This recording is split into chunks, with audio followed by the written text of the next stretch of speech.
in transcendental knowledge, but they were impersonalists. So, what Srila Prabhupada has always emphasized in his lectures, letters, in his writings, that Vedic knowledge is immense. It's like an ocean. And the realization can only come through bhakti. Bhakti to Krishna is the only way how one can go past the impersonalist conclusions. A few evenings ago, Kalandi Mataji, she gave a nice class and she was explaining, how there is the impersonalist and how there are the personalists. So it's something like an impersonalist is incomplete. It is very incomplete. You have the knowledge, but it is not complete knowledge. So bhakti helps you surpass that boundary which is set by the impersonalism. Now, the other thing which we need to understand is the pastime of Sati and Lord Shiva. Hare Krishna. Now, Sati was the 16th daughter of Daksha and very chaste and very devoted wife to Lord Shiva. Of course, in modern times, with the, where they say women's right and feminism and this and that, to make this statement also would be a kind of blasphemy to the materialist. Sometimes in the 60s or 70s, there was this women's liberation because women were subjugated. Of course, even now, they're subjugated in subtle ways. If you go to the corporate world, a lady who has Mataji has the same skills, same capability, everything is identical with a Prabhu, but there is a glass ceiling. They will always promote the Prabhu. The Prabhu is paid more. I think a Mataji is paid 70 or 80 cents to the dollar for the same work that she'll do with a Prabhu.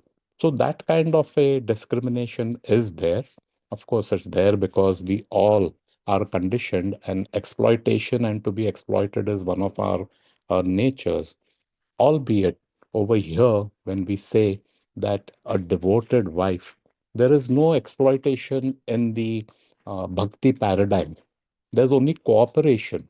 And each person, whether husband, wife, father, mother, son, daughter, whatever, each person is trying to help the other develop his relationship with Krishna. So there's cooperation and there is not this exploitation in bhakti.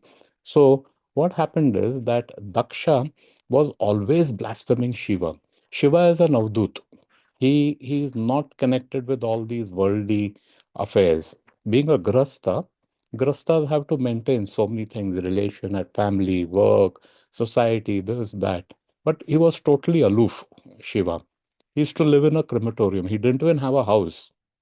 Great mistake, he didn't even have a house. Albeit, his wife Sati was so devoted to him, serving him very nicely, right? However, Daksha was very bothered by this. And in some way, it was like an insult that, oh, your son in law, he's like a madman. He is just roaming around with all these spirits, etc. He lives in a crematorium, like the. So he used to always be blaspheming Lord Shiva. Now, there is another pastime in the next chapter we'll know between uh, the confrontation, altercation between Shiva and Daksha, and then what happens thereafter. So this used to hurt her a lot, Sati. So Prabhupada has said, now Daksha is no ordinary person like you and me, dear devotees. He's a great personality, right?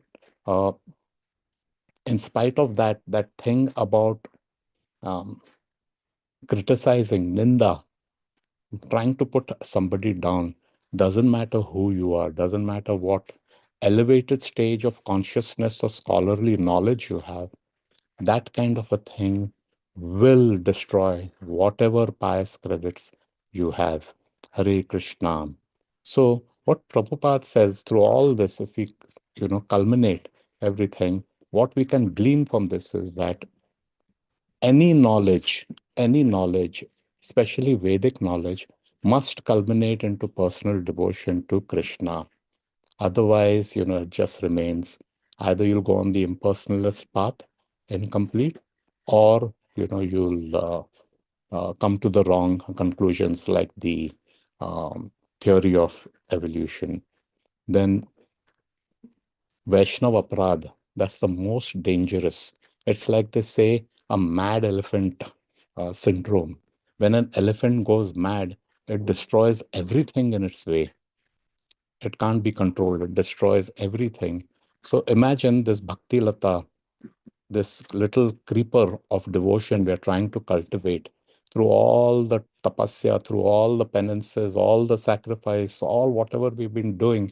It's slowly, gradually developing. And this one mad elephant of Vaishnava Aparadh comes and just stamps it out. So offending, devotees is, we have to be very, very careful in our behavior. Do not take people for granted. Sometimes it may happen because that is our nature. It may happen, oh, now I know so much. Oh, I've been in the movement for 10 years, 20 years, whatever. I know so much. So even a simple gesture, when you meet someone, to have a smile, to say Hare Krishna, Hari Bol, whatever, just to greet someone, you get it? You'll walk past someone, or you will expect that person to tell you Hari Bol or Hare Krishna, because this gives some kind of a status to us. Oh, now I'm senior, I'm a senior devotee. And like this kind of attitude will start creeping into our consciousness. Very simple thing. It creeps, but very subtle. It creeps into our consciousness, and then we can start creating offenses. It becomes a platform for us. These little things, if you're not careful. End of the day, Krishna consciousness is all about personal relationships. We're trying to develop a personal relationship with Krishna.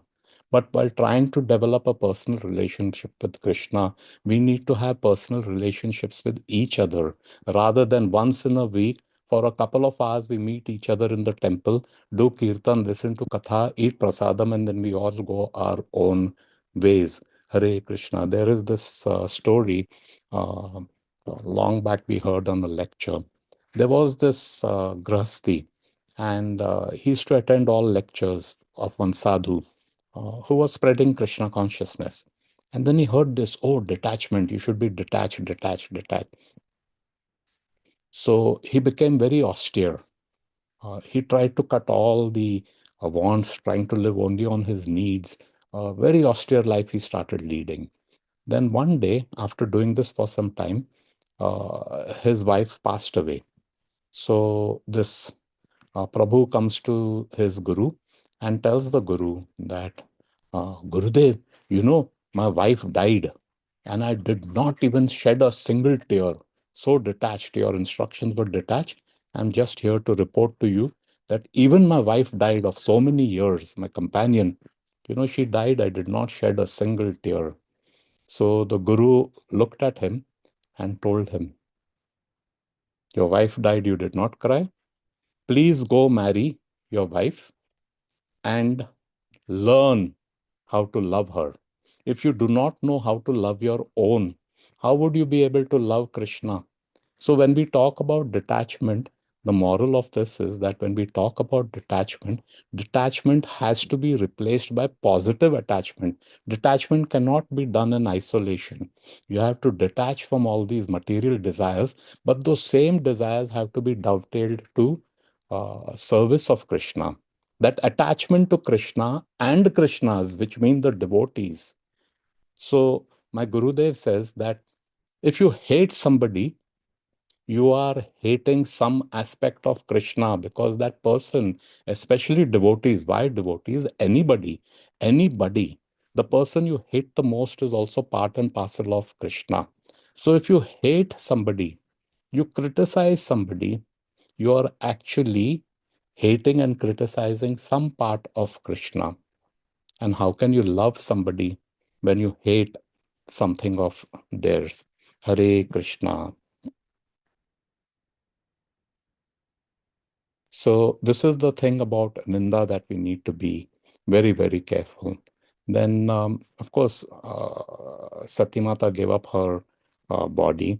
That is also an instruction that how we should react, correct? How we should react when uh, devotees are mistreated. when devotees are mistreated.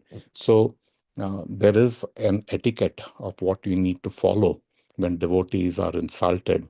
It goes from the very extreme and to the other end of the spectrum is if there is nothing in your capacity to do anything, leave.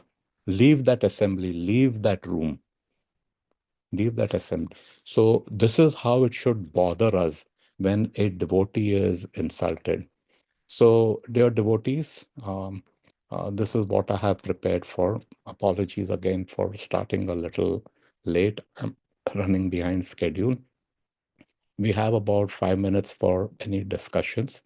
If someone would like to ask a question or share some realization, please unmute. Hare Krishna, Srila Prabhupada ki jai.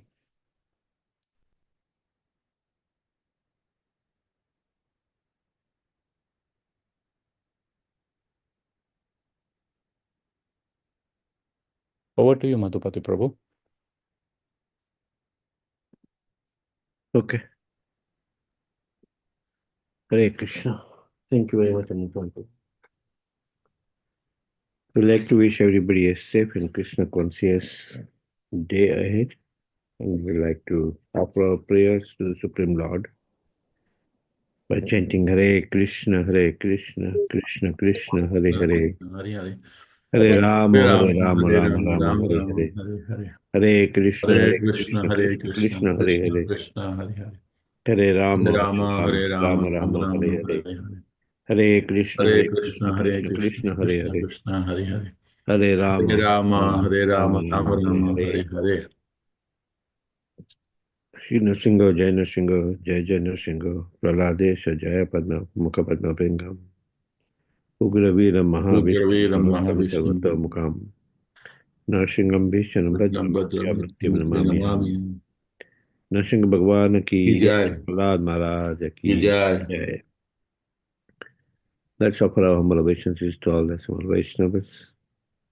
Vanchakalpatarubhasya Kripa Vanchakalpatarubhasya Sindhu Kripa Bhavevacha Sindhu Bhaveta. Patitanam Pavanebhyo Patitana Bhavane Vaishnavebhyo Vaishnavebhyo Namo Namo Namaha. Namah.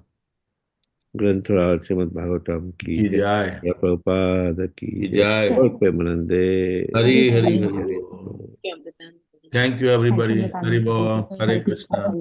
Thank you, everyone.